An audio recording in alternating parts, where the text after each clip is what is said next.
Anne Klein est la nouvelle présidente du tribunal judiciaire de Sarreguemines. La Strasbourgeoise vient tout droit de Fort-de-France pour exercer cette fonction au sein d'une juridiction qui ne lui est pas inconnue. Elle y a été juge et vice-présidente dans les années 2000 et 2010. Commémoration du 8 mai à Bitche. Hier, une messe et une cérémonie devant le monument aux morts s'est tenue pour célébrer les 78 ans de l'armistice. Le colonel Benoît Crissement, chef de corps du 16e bataillon de chasseurs à pied, a également décerné 5 médailles.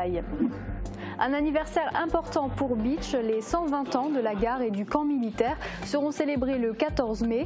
L'événement est organisé par la Chale et T2SB. La journée sera ponctuée de reconstitutions historiques, d'expositions et d'un concert folklorique lorrain. Le comédien à succès Daniel Auteuil était en tournée à Sarreguemines. Il s'est lancé dans la chanson il y a 2 ans et présente son spectacle Déjeuner en l'air. Sur la scène de l'Hôtel de Ville, il a livré un concert en toute intimité.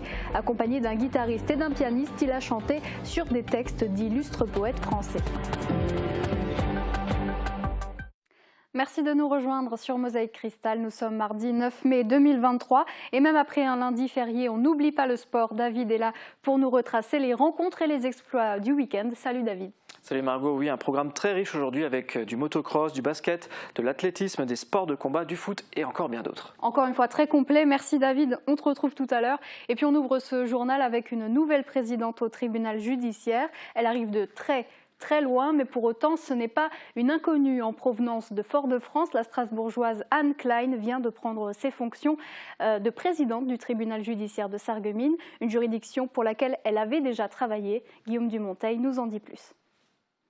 Sa réputation rend superflues mes paroles, tant chacun garde encore le souvenir d'une collègue sarregueminoise, rigoureuse, travailleuse, compétente.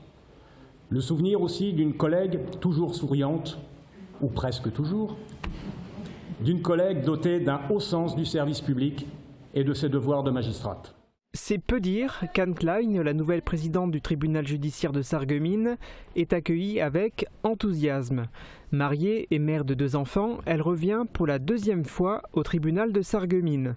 Elle a été juge dans cette juridiction au début des années 2000 et au début des années 2010, elle a exercé ici en tant que vice-présidente.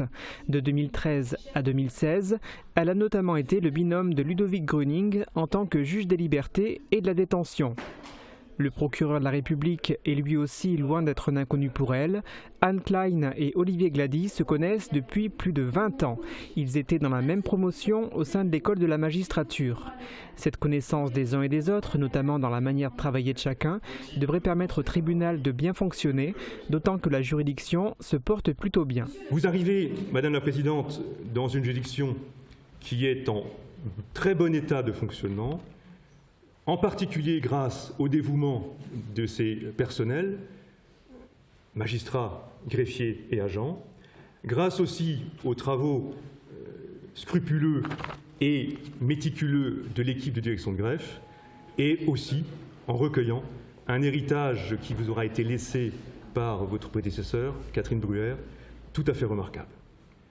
Le fait est néanmoins, c'est aussi pour moi l'occasion de le dire, que les nuages malencontreusement s'amoncellent au-dessus de notre juridiction, dans la mesure où un certain nombre de postes sont destinés apparemment à être vacants un temps un peu plus long que nous l'espérions, à commencer par une livraison, si vous me passez l'expression, des auditeurs de justice qui seront nos collègues à partir de septembre, qui aura malheureusement été assez insatisfaisante.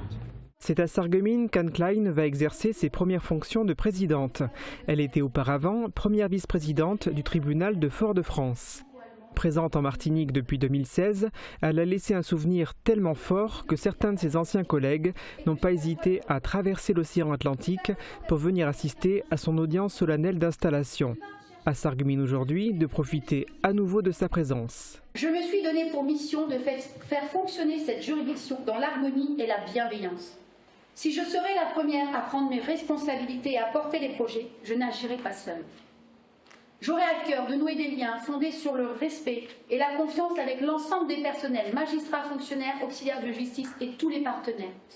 Je m'engage, dans mes fonctions de pilotage, à respecter toujours l'opinion de tous. Je tiendrai compte des différences de point de vue pour aboutir à un résultat qui recueille l'adhésion la plus large. Entre autres missions, Anne Klein s'est engagée à concrétiser le projet immobilier de sécurisation et de mise en accessibilité du tribunal. Les compétences que vous avez acquises. Il y a 78 ans, l'armistice était signé et marquait la fin de la Seconde Guerre mondiale. Depuis, chaque année, le 8 mai est l'occasion de ne pas oublier ceux qui ont donné la vie pour ramener la paix en Europe. Cette année, Beach a commémoré le 8 mai 1945 en plusieurs temps forts. La messe à l'église Sainte-Catherine, la cérémonie devant le monument aux morts et la remise des médailles de la ville. C'est un reportage d'Émilie Hazel. Beaucoup de médailles, de l'émotion et un devoir de mémoire. Voilà un résumé de la commémoration du 8 mai à Beach. La journée a débuté avec une messe à l'église Sainte-Catherine. Durant celle-ci, l'archiprêtre a béni la croix beachoise qui avait été rendue par le fils d'un soldat américain de la 100e compagnie US. Puis a eu lieu la cérémonie de commémoration en présence de nombreux militaires du 16e BCP, d'anciens combattants ou encore de harkis. Le colonel Benoît Crissement, chef de corps du 16e BCP, a décerné 5 médailles. Il a également fait chevalier de la Légion d'honneur Mouloud Boutaoui. Cet harki, ensuite devenu soldat français, a vécu 37 ans à Beach. 2 gerbes de fleurs ont ensuite été déposées au pied du monument aux morts. Après la cérémonie, la municipalité a récompensé Michel Klein, responsable de l'espace mémoire de Beach, et Joël Beck, président de la section du Pays de Beach de la Société d'histoire et d'archéologie de Lorraine. Ils ont reçu la médaille de la ville de Beach pour le travail fait avec leurs associations respectives. La vie politique locale est en deuil. Le Sarregueminois Dominique G est décédé samedi à l'âge de 59 ans. Cadre supérieur de santé, directeur adjoint de l'IFSI, il était aussi depuis 2020 conseiller municipal de la ville de Sarreguemines et vice-président de la CASC en charge notamment de l'enseignement supérieur. Nous adressons toutes nos condoléances à sa famille et à ses proches. Après 6 mois de préparation et en partenariat avec plusieurs associations allemandes, la célébration des 120 ans de la gare et du camp militaire de Beach a été annoncée, organisée par la Chale et par T2SB. Leurs présidents ont présenté les activités et les événements qui auront lieu le dimanche 14 mai à Beach. Émilie Hazel a assisté à la conférence de presse. Ça y est, le programme de la journée célébrant les 120 ans de la gare et du camp militaire de Beach a été dévoilé lors d'une conférence de presse vendredi. Le Kaiser Guillaume II était venu à Beach pour l'inauguration des 2 lieux le 14 mai 1903. Pour cet anniversaire, l'association Train touristique Sarreguemines Beach, T2SB, et la section du Pays de Beach de la Société d'histoire et d'archéologie de la Lorraine, Chale, ont organisé une rétrospective. C'est un événement important pour la Chale et T2SB. C'est à marquer d'une pierre blanche cet événement, parce que c'est l'événement qui va mettre en avant cette fameuse gare de Beach, dans un premier temps, et aussi toute l'activité de TDSB, notre association, pour montrer aussi le travail fait par nos bénévoles. Parce que sans les bénévoles, la gare aujourd'hui serait dans un mauvais état. Le 14 mai, vous pourrez assister à la reconstitution historique de l'arrivée du Kaiser. Un groupe folklorique lorrain, le 16e BCP, une quinzaine de bénévoles français et autant de bénévoles allemands participeront à la cérémonie. Il sera ensuite possible de découvrir l'histoire ferroviaire de la ville à travers une exposition dans la gare. Au camp, un parcours exposition de 3 km avec une trentaine de panneaux d'information vous attendra. Vous pourrez également acheter une revue spéciale sur l'histoire du camp, publiée par la Chale. Avec une dizaine d'auteurs depuis la construction du camp jusque dans les années 20. Dans les années 20, notamment, on retrouve des parties un peu plus anecdotiques avec la venue du ministre qui est venu au camp militaire parce qu'il y a eu énormément de plaintes sur la qualité de la cuisine offerte aux soldats. Et enfin, il y a Bruno Marian qui nous présentera quelque chose qui est assez inédit depuis l'ouverture des archives russes sur le stalag. Le but sera de faire la comparaison des lieux entre 1903 et aujourd'hui. Allez, on passe à la culture. L'acteur français à succès Daniel Auteuil s'est lancé il y a maintenant 2 ans dans la chanson. Actuellement en tournée, c'est devant le public de Sarreguemines, ravi de le rencontrer, qu'il a performé ses derniers tubes, introduisant sa vie sentimentale et ses envies d'ailleurs. Retour en images. Si t'as peur, n'aie pas peur de l'amour. Actuellement en tournée, Daniel Auteuil, acteur et comédien à succès, s'est produit sur la scène de l'Hôtel de Ville de Sarreguemines. Ce n'était pas du cinéma, ni du théâtre, mais la reproduction de ses titres musicaux. Après de nombreuses années sur grand écran, Daniel Auteuil s'est lancé il y a maintenant 2 ans dans une carrière de chanteur, et c'est devant un public venu en nombre qu'il a interprété ses dernières chansons. Il a évoqué sa vie sentimentale, ses envies d'ailleurs et a également fait référence à d'autres auteurs tels qu'Apollinaire ou encore Rimbaud.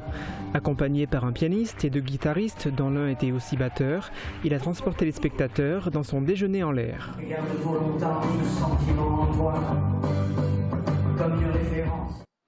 Dans un instant, on s'intéresse aux compétitions sportives du week-end dans Plus de Sport. Voici d'abord les prévisions météo pour demain, suivies d'une courte page de pub. Qu'il vente, pleuve, fasse froid ou chaud, une maison isolée par Moder Habitat reste agréable et saine au fil des saisons. Retrouvez votre programme avec le Crédit Mutuel, partenaire des grands événements de votre région. Une banque qui appartient à ses clients, ça change tout. Bonjour tout le monde, ciel gris et gouttes de pluie seront au programme de la journée de demain. Les nuages seront nombreux et les averses tomberont tout au long de la journée. Côté température, les minimales iront de 10 à 11 degrés et les maximales de 15 à 16 degrés. Demain nous fêtons les Solanges et il fera jour de 6h59 à 21h03. Passez tous une belle journée et à demain. C'était votre programme avec le Crédit Mutuel, partenaire des grands événements de votre région. Une banque qui appartient à ses clients, ça change tout. La langue va chauffer avec Mireille de Plate. Retrouvez tout au long de l'année à Sarreguemines de nombreux rendez-vous autour de la langue francique. Spectacles, conférences, dégustations, expositions et bien d'autres surprises sur la thématique de la cuisine. Le Plate à Sarreguemines se vit au quotidien. Programme complet sur sarreguemines.fr/plate. C'est l'heure des gros volumes chez Cora Sarreguemines. Rendez-vous sous notre chapiteau pour profiter de toutes les bonnes affaires à petit prix. Et jusqu'au 13 mai, faites-vous un jardin haut en couleurs avec notre semaine spéciale jardin de printemps. Toutes les plus belles fleurs vous attendent. Cora, l'hyper-proximité.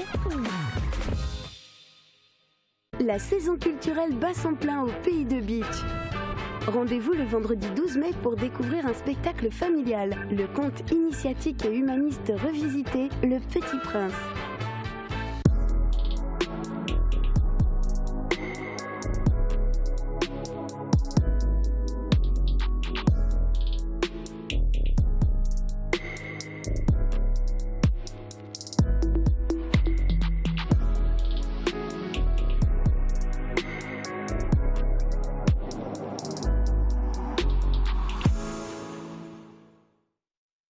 OR Corporate améliore votre cadre de vie dans tout le département.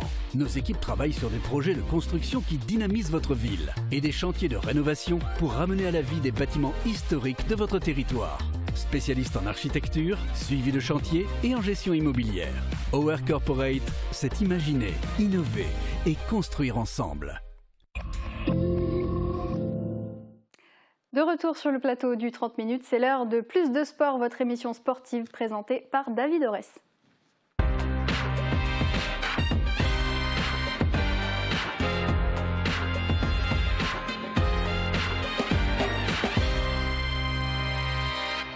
Ce week-end, le public était nombreux au circuit du Martinstal de Beach pour la 5e étape du championnat de France de motocross. Pour cette 49e édition, l'Union motocycliste beachoise s'est vu décerner la médaille d'or du meilleur organisateur par la Fédération française de motocyclisme. Un week-end en 2 temps avec essais et qualifications. Samedi se sont tenues les manches Espoir et dimanche, c'était au tour des catégories juniors et élite MX1 et MX2. Pour les pilotes beachois, il reste encore 2 étapes à disputer pour espérer décrocher un titre. Retour sur la compétition dans ce reportage d'Emilia Zell.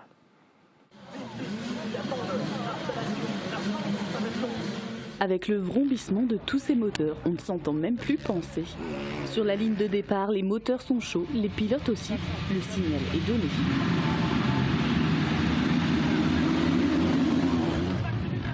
Ils viennent viennent de toute la France, mais aussi d'Angleterre, de Suisse, de Suède, de Belgique, de Hollande et d'Allemagne.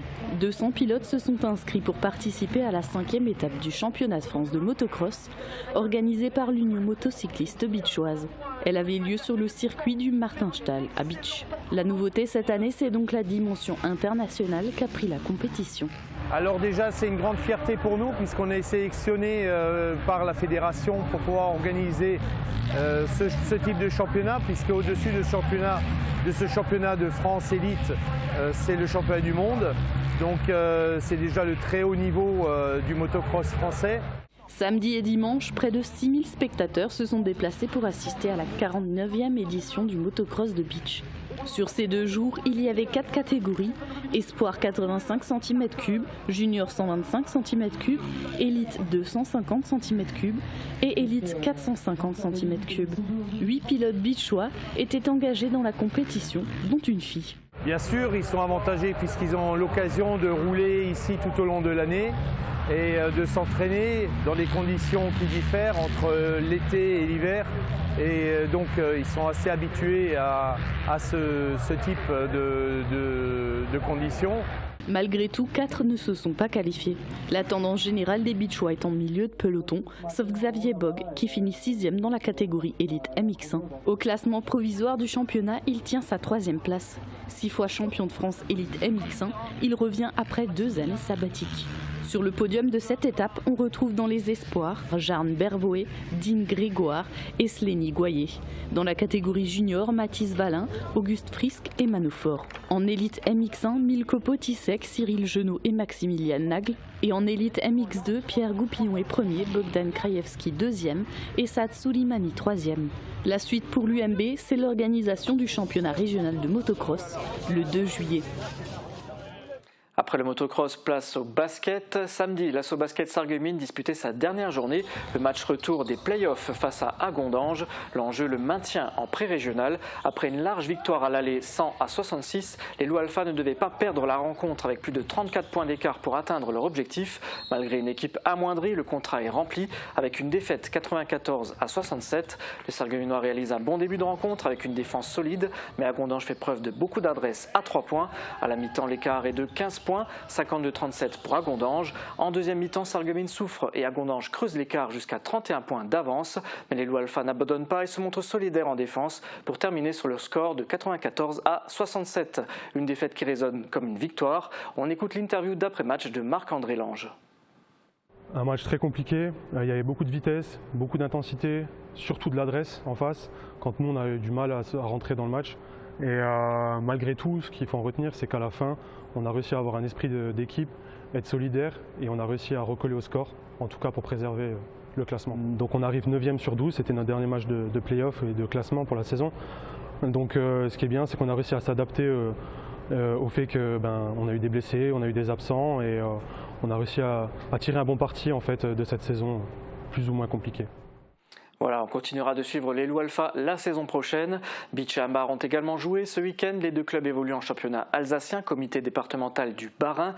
En pré-régional, l'équipe féminine de Ambar affrontait Weidbruch à domicile. Un match qui s'est soldé par la victoire du club local 65-57. Les filles de Ambar sont 9e sur 12. Et en D2, l'équipe Fagnon de Bitche s'est déplacée à Lupstein et s'est imposée 80-67. Les Bitchois sont 7e.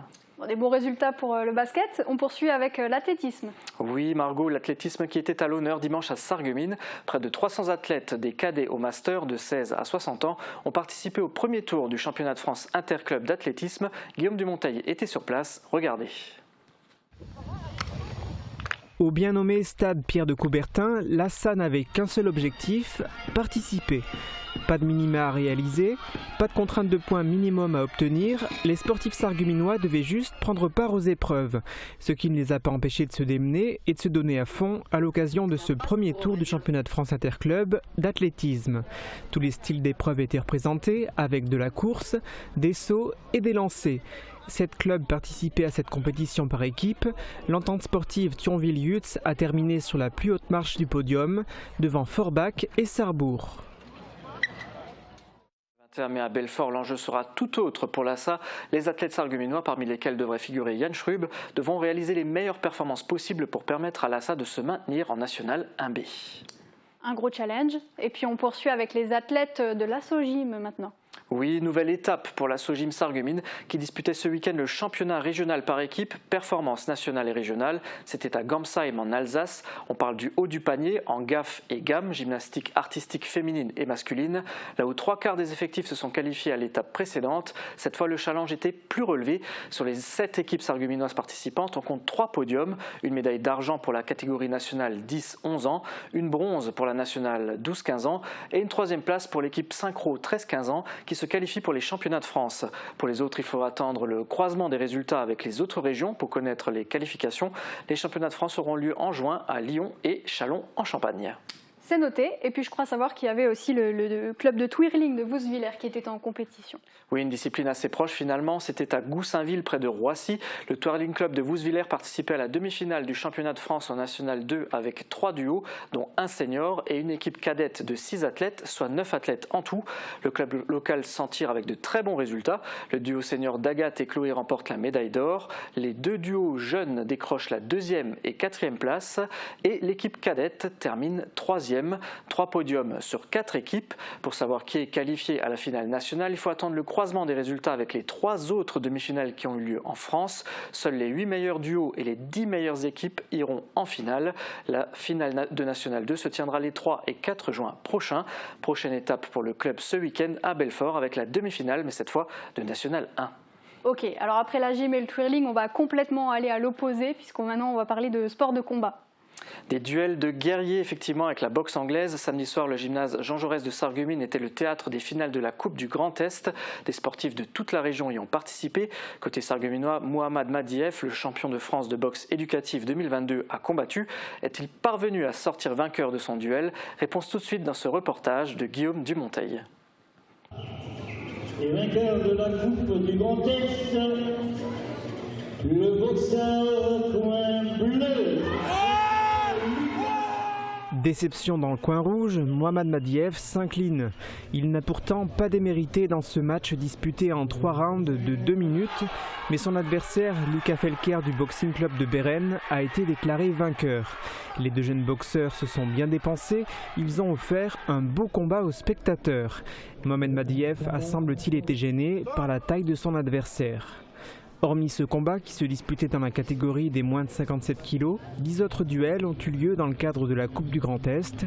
Il y a aussi eu une démonstration entre la sarregueminoise Clara Berra, qui évolue dans la catégorie junior, et Marie Malzer de Hayange, qui est, elle, bien plus âgée, puisqu'elle est classée senior. On enchaîne avec le karaté. Ce week-end s'est tenu le championnat de France combat junior. C'était à Reims, une compétition individuelle où le karaté de Sarralbe a présenté 3 karatékas, Elsa, Julien et Louane. Seule Elsa Schmidt à droite sur le podium est parvenue à décrocher une médaille de bronze en perdant 8-2 en demi-finale et en remportant la victoire en repêchage 6-2. Bravo à elle. Alors là, on parlait des juniors et récemment le karaté do Sarralbe, donc c'est illustré dans une autre catégorie. Oui, il y a une semaine avaient lieu les championnats de France minimes, c'était à Besançon et c'est Maxime Lett du karaté do qui s'est fait remarquer en remportant la médaille de bronze également après 3 combats remportés 8-0, 8-0 et 9-0 et une victoire en repêchage 5-2. Bravo à lui et au club. Allez, on lâche les sports de combat pour retrouver bien sûr le ballon rond. Oui, le SFC qui jouait sa 22e journée de championnat ce week-end. Un match à l'extérieur face aux Alsaciens de Reipertswiller que les Sarregueminois ont perdu 2-1. Pourtant à l'aller, ils l'avaient remporté 4-0. Cette défaite met fin à la série de victoires du SFC. Alors que s'est-il passé? La réponse dans ce résumé de la rencontre. Voilà, Florent, on est déçus aujourd'hui. Le SFC qui s'est incliné sur le terrain de Reipertswiller sur le score de 2 buts à 1. Un score somme toute logique au regard de la prestation des Sarregueminois. Oui, disons que les Sarregueminois n'ont pas été au rendez-vous ce soir dans un match aux allures de derby contre une équipe qui a joué sur ses qualités et qui aujourd'hui nous a dominés, notamment dans l'impact physique, mais sur tous les autres éléments aussi. Donc la victoire aujourd'hui de Reipertswiller est amplement méritée. Tout de suite, on va voir ce qui s'est passé au cours de cette rencontre. Et c'est Reipertswiller qui s'était procuré la première occasion avec Jay qui trouve Klipfel qui oblige Pierre Oberhauser à la parade. Voilà, ici c'est Adam Mbay sur un coup franc qui ne trouve pas le cadre. qui aura essayé de se démener. Là, l'ouverture du score de Rijperswiller, l'erreur de Demar Nguini qui laisse Vianney Sherman aller seul au but pour l'ouverture du score. C'est dommage, mais c'était mérité. Très gros match l'erreur de Demar Nguini. De Vianney Sherman. Qui a fait un gros match aujourd'hui, Vianney. Ouais, il a été vraiment l'homme fort de cette équipe, l'un des piliers. Il a été très bon dos au but. Ici, corner, coup de pied arrêté. Une fois de plus, on va chercher Bindraif qui arrive à trouver le cadre. Sarreguemines aura tenté de réagir avec ce débordement de Mohamed Boutargui qui prend le meilleur sur Bindraif, qui cherche Adel Gendez, mais là, le bon retour. Adama Mbaye bien inspiré qui lance Mohamed Boutargui et c'est l'égalisation. Mohamed Boutargui qui marque son deuxième but en 2 matchs avec le mot de soutien à Leandro Poidomani. Et Sarreguemines qui avait l'occasion de prendre l'avantage en première période. Le débordement, le centre pour Cécile Stephenson et la parade. Quelle parade de Denis Canet. On aurait pu se dire que c'était le tournant du match. On attendait beaucoup mieux en deuxième mi-temps. Et c'est pourtant Rijperswiller qui part sur les mêmes bases. Coup franc qui ne trouve pas le cadre de Klipfel qui a été aussi auteur d'un très gros match. Vianney Sherman encore une fois dans ses œuvres qui va au duel avec Pierrot Berrozer, mais la très bonne sortie du gardien sarregueminois. Encore un corner, de nombreux corners et c'est une nouvelle fois un bel arrêt de Pierrot Berrozer. Pierrot Berrozer qui aurait fait un gros match aujourd'hui, là encore sur ce coup franc qu'il détourne, il a été mis en difficulté. Klipfel qui prend le dessus sur la défense, lancé en profondeur et qui vient marquer le but du 2-1. L'addition aurait pu être plus lourde, encore avec ce diable de Sherman qui nous aura fait énormément souffrir. Masterclass aujourd'hui et Jean-Philippe G qui était tout près d'inscrire le 3-1. Sarreguemines aura également tenté, mais il y a eu trop peu de choses. Là, on était dans les derniers instants de ce match avec Enes Saïn qui essaye de trouver le cadre, mais qui a été très bien pris tout le long du match par Franck Bindraif. Et là, Mohamed Boutargui qui donne le ballon à Adel Gendez. Adel qui est tout seul, mais je crois qu'il est tellement surpris d'être seul au 16 mètres. C'était un peu le ballon de l'égalisation, mais voilà. Ce match ne nous a pas convaincus, nous, Sarregueminois. Raip a mis beaucoup plus d'ingrédients nécessaires pour gagner ce genre de derby. Exactement. On attendait beaucoup mieux du SFC. Ils sont peut-être tout simplement passés à côté de leur rencontre. Mais bon, ça fait partie du football. Il va falloir réagir. Et ce, dès la semaine prochaine, face au bassin piénois. Comme quoi rien n'est jamais joué d'avance. Cette défaite ne menace pas le maintien du SFC, mais la saison n'est pas finie. Il reste 4 matchs à jouer, donc des points à prendre. On écoute l'interview d'après-match du milieu droit, Mathias Kenney. Mathias, on est déçu aujourd'hui. On avait beaucoup d'espoir par rapport à la prestation de la semaine dernière qui avait été très convaincante. Aujourd'hui, on n'a pas reconnu le SFC. Non, on a fait un non-match. On a eu du mal à rentrer dans le match. On a mis 15 minutes en premier mi-temps. Après, ça allait un peu mieux. On égalise. On a la balle du 2-1. On n'arrive pas à concrétiser. On rentre à la mi-temps et la deuxième mi-temps, c'est pareil, on va dire. J'ai envie de dire, aujourd'hui, vous avez été bougé par une équipe de Rijperswiller dont on savait qu'elle allait mettre beaucoup d'impact. Je ne pense pas que vous ayez été surpris de l'impact qui a été mis, mais tout simplement, ça a été compliqué de répondre à ce niveau-là. Ouais, c'est ça. Comme tu dis, physiquement, on n'était pas là. On ne gagnait pas nos duels. On savait qu'en venant ici, ça allait être la guerre, comme le coach a pu le dire à Jamel, qui nous a prévenus, mais malgré ça, on n'a pas pu répondre présent. Ceci étant, il y a encore des choses à aller chercher. La saison, elle n'est pas finie du côté du SFC. Il y a un objectif podium qui ne s'éteint pas avec cette défaite. Mais il va falloir réagir et dès la semaine prochaine, face à un autre gros adversaire, c'est le bassin piénois. C'est ça. Donc il va falloir réenclencher une série positive et ce dès samedi prochain. C'est ça. Il n'y aura pas le choix de toute façon. Si on veut viser la deuxième place, il faudra gagner contre le bassin piénois. Et voilà, retravailler à l'entraînement et faire les choses qu'on sait faire. En tout cas, aujourd'hui, on peut dire que Sarreguemines s'incline logiquement. Oui. C'est le résultat, il est logique. Voilà, on regarde tout de suite les résultats du groupe. Thionville-Lusitano s'impose face au bassin piénois 2-0. Victoire également de Forbach face à Gandrange 4-3. Et Sarrebourg s'incline face à l'équipe B d'Épinal 3-0.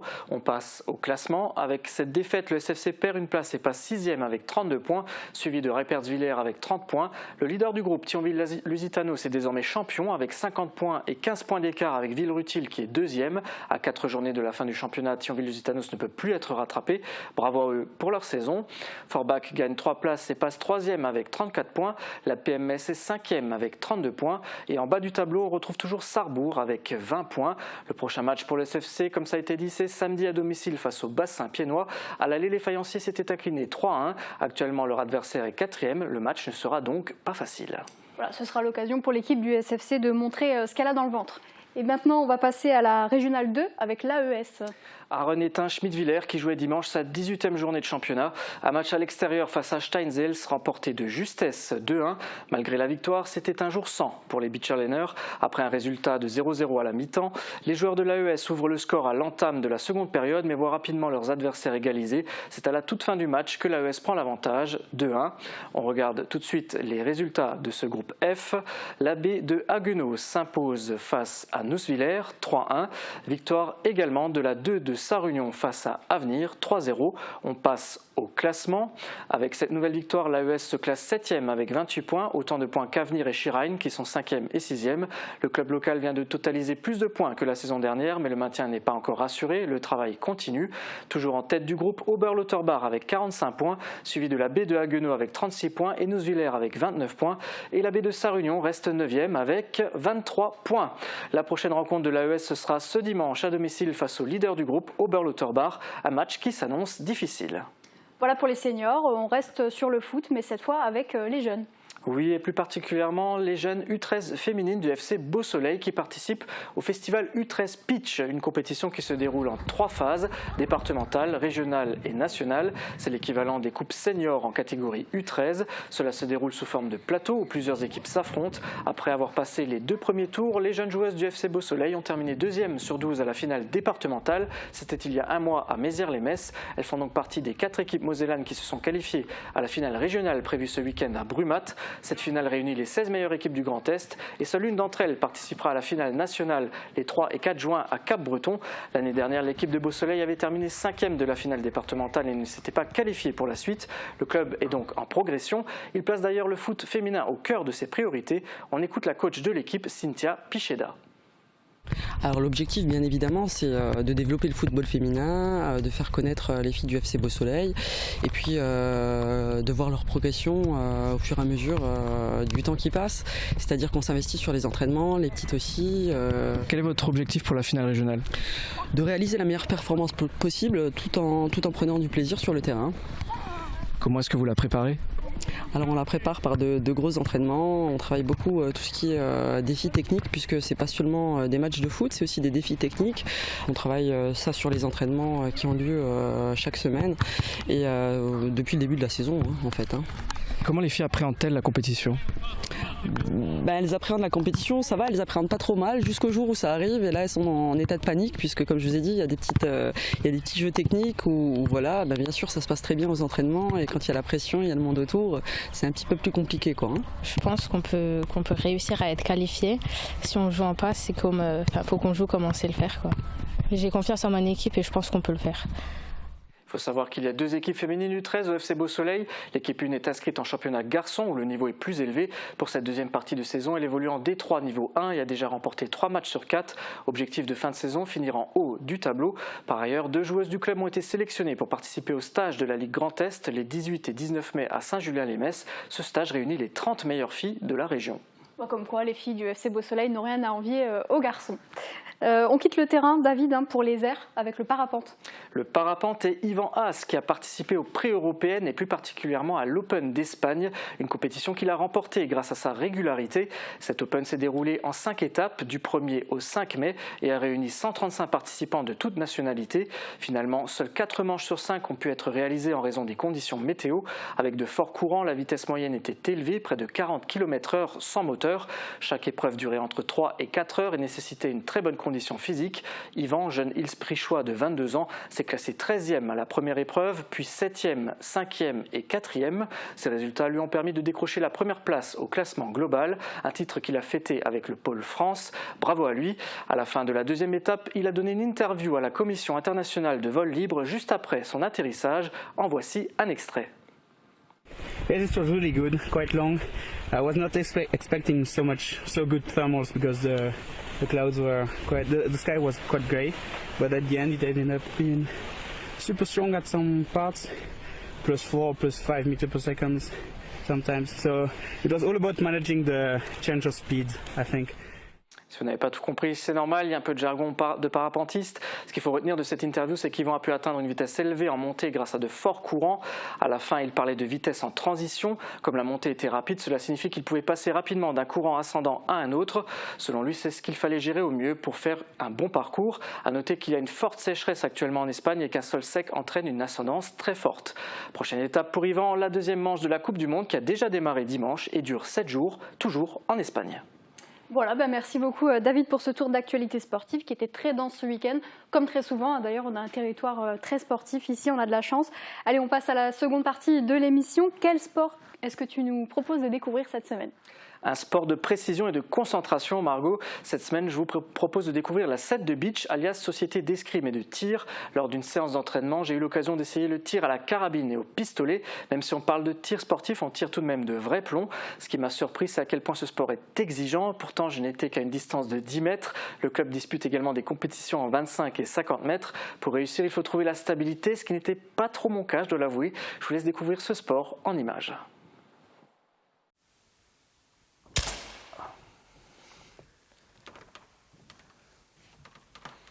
Ah, vous avez vu ça? Presque dans le mille.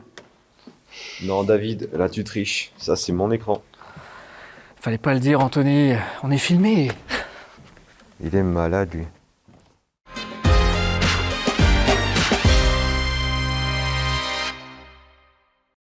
Et on se retrouve au Baron de Gunzer à Beach avec moi Eugène. Eugène, tu es le président de la set de Beach. Est-ce que tu peux me présenter le club? Oui, bien sûr.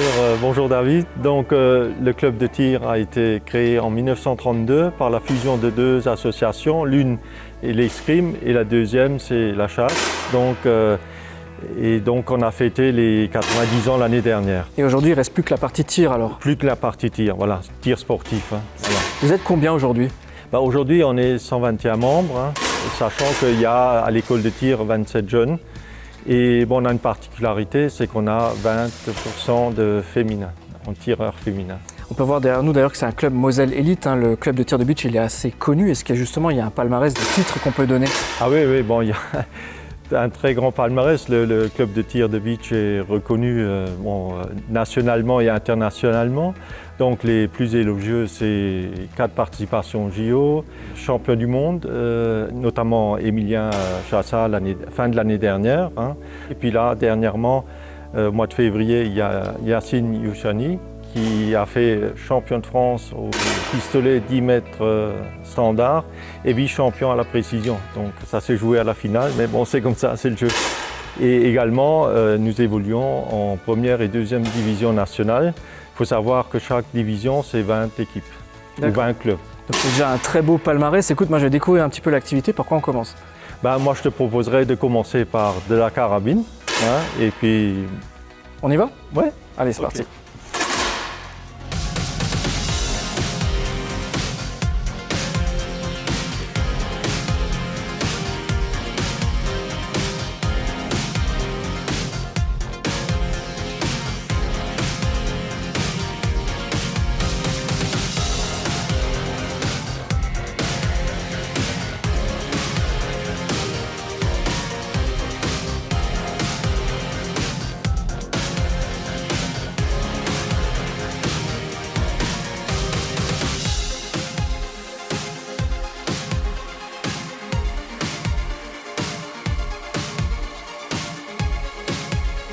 Le tir, c'est comme dans tous les sports, il faut mettre la tenue adéquate.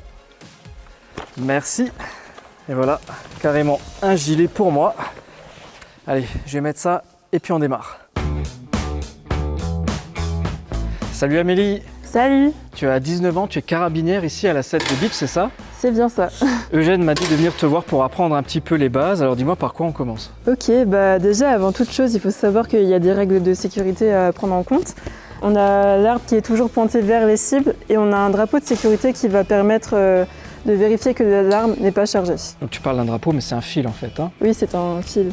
On tire à des vrais plombs en fait. Hein. Oui, c'est ça. C'est pas juste un laser quoi. Hein. Et c'est dangereux, l'objectif ça va être de ne pas viser les gens avec. Oui, évidemment, oui. On va éviter. Je te laisse te mettre à ma place. Oui. Donc pour commencer, il va falloir mettre les pieds perpendiculaires à la cible, de façon à être bien en face. Une fois que c'est bon, tu vas pouvoir prendre ma carabine. Allez, donc il va falloir bien l'épauler avec la plaque de couche, bien prendre l'arme avec la main droite et ne pas mettre le doigt sur la gâchette avant de tirer. Et tu vas caler ton coude sur ton bassin pour bien être stable. Ouais, ok. Parce que l'objectif, ça va être de trouver une certaine stabilité pour tirer. Je vois la lunette et je vois mon poing au bout, effectivement. Bon, ça bouge beaucoup quand même. Il faut aligner le guidon avec le point noir que tu aperçois là-bas. Ouais. Et pour être le plus stable possible, il va falloir expirer, relâcher tous tes muscles pour rentrer en cible le plus stablement possible et tirer en plein dans le mille. Bah là, de toute façon, l'arme n'est pas chargée, donc je peux pas tirer, mais on va tester, on passe à la partie pratique. Pas de souci. Ok, bah c'est parti.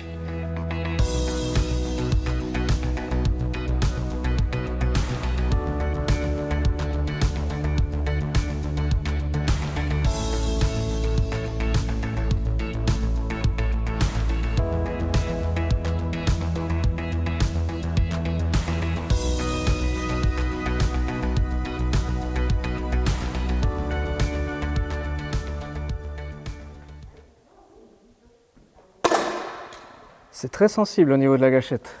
Oui. En fait, je pensais pas tirer, mais du coup, j'ai tiré. C'est quoi le résultat? Et du coup, je crois que tu as fait un beau 0 parce qu'on ne le voit même pas sur la cible. 0, bah voilà, bah bravo. Mais c'est normal.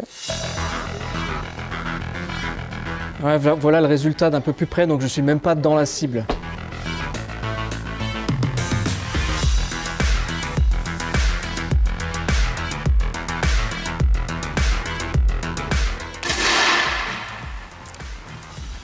Toujours pas touché, c'est vraiment très difficile. En fait, je bouge beaucoup trop, je trouve pas la stabilité.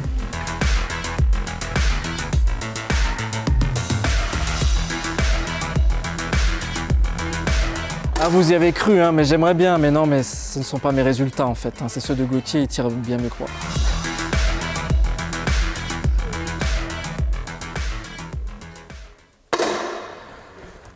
Aïe. Aïe, pourquoi?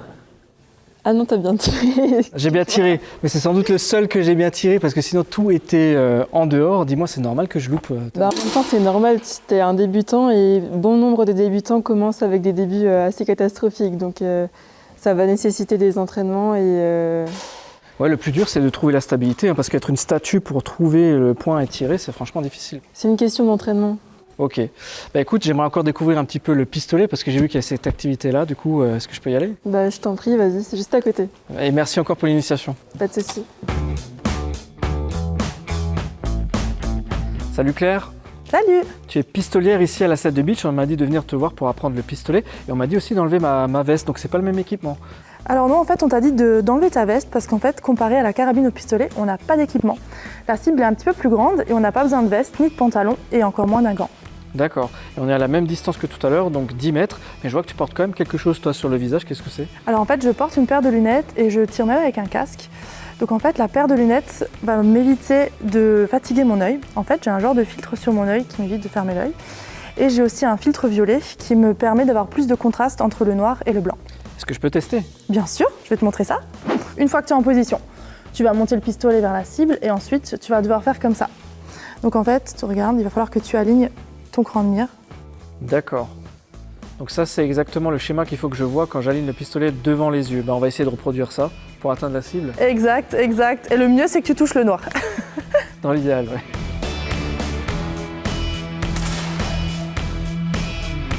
J'ai visé un peu en dessous du noir, alors je suis où? Pas du tout dans la cible. On peut recommencer si tu veux. Ça change pas de la carabine, hein. Il faut que je m'entraîne. Deuxième essai, deuxième essai. Alors je te laisse charger de nouveau. Tu peux mettre la main dans la poche, en fait tu auras plus de stabilité. Ok. Voilà. Alors il faut que tu te mettes sous le rond noir, exactement sous le rond noir et que tu alignes tes organes de visée. Moi je suis pas dedans. Hein. Non, t'es pas dedans.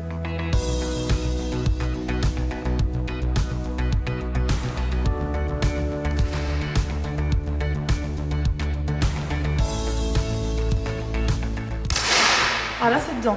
Ah ouais? Ouais, non. Si là. Là il est. Oh, il apparaît. C'est mon premier tir qui apparaît sur la cible. Alors lui, il est en dehors de la cible, mais au moins il apparaît sur l'écran. Il n'y a pas de petite victoire.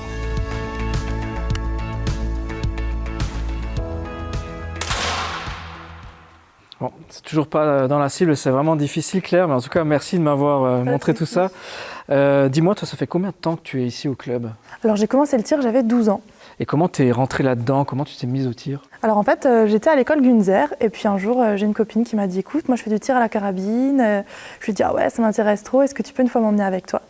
Et elle m'a une fois ramenée avec elle un mercredi après-midi. J'ai essayé la carabine, et au final, j'ai continué avec le pistolet, et j'ai jamais arrêté. Qu'est-ce qui te plaît justement dans ce sport? Pourquoi le tir au pistolet, pas autre chose?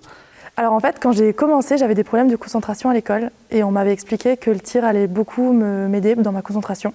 La canalisation? La canalisation, oui. En fait, la maîtrise de soi, surtout se concentrer sur des longs moments. Parce que souvent, en fait, avec le pistolet, on fait des matchs qui durent 1 heure, 1 heure et demie. Et du coup, ça m'a beaucoup aidé à l'école et j'ai réussi à beaucoup mieux me concentrer et voilà, j'ai jamais arrêté. Bah écoute, merci pour tout. Il n'y a pas de quoi. Ah, bientôt t'as fait un 1, regarde, c'est super là. Et voilà pour cette belle expérience de tir avec la 7 de beach, un sport qui demande de la confiance, de la concentration et de la maîtrise de soi. Si ça vous intéresse, ces séances, c'est tous les jours, sauf le lundi. Merci encore de nous avoir suivis et pour la 7 de beach... Toujours